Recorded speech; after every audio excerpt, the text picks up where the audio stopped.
कालभैरवाष्टकम्। देवराजसेव्यमानपावनाङ्घ्रिपङ्कजं व्यालयज्ञसूत्रमिन्दुशेखरं कृपाकरं नारदादियोगिवृन्दवन्दितं दिगम्बरं काशिकापुराधिनाथ कालभैरवं भजे।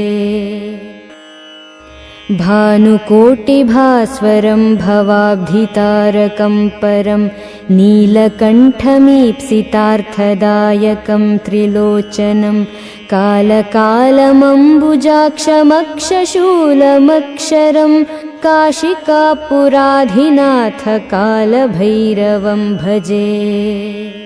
शूलटङ्कपाशदण्डपाणिमादिकारणं श्यामकायमादिदेवमक्षरं निरामयं भीमविक्रमं प्रभुं विचित्रताण्डवप्रियं काशिकापुराधिनाथ कालभैरवं भजे।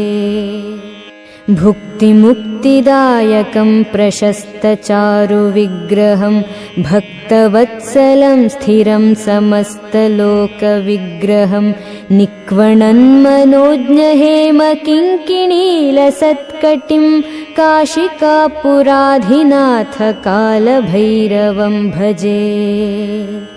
धर्मसेतुपालकं त्वधर्ममार्गनाशकं कर्मपाशमोचकं सुशर्मदायकं विभुं स्वर्णवर्णकेशपाशशोभिताङ्गनिर्मलं काशिकापुराधिनाथ कालभैरवं भजे।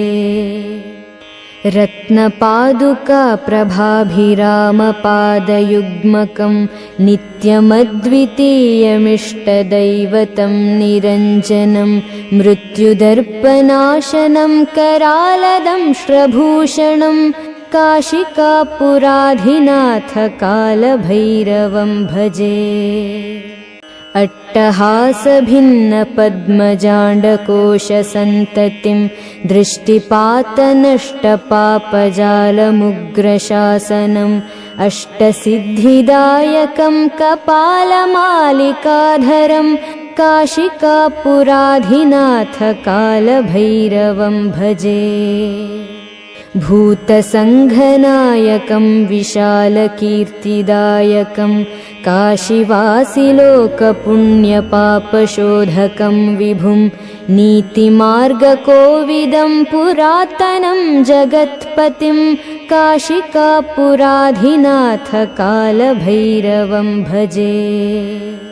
कालभैरवाष्टकं पठन्ति ये मनोहरं ज्ञानमुक्तिसाधकं विचित्रपुण्यवर्धनं शोकमोहलोभदैन्यकोपतापनाशनं ते प्रयान्ति कालभैरवाङ्घ्रिसन्निधिं ध्रुवं ते प्रयान्ति कालभैरवाङ्घ्रिसन्निधिं ध्रुवम्।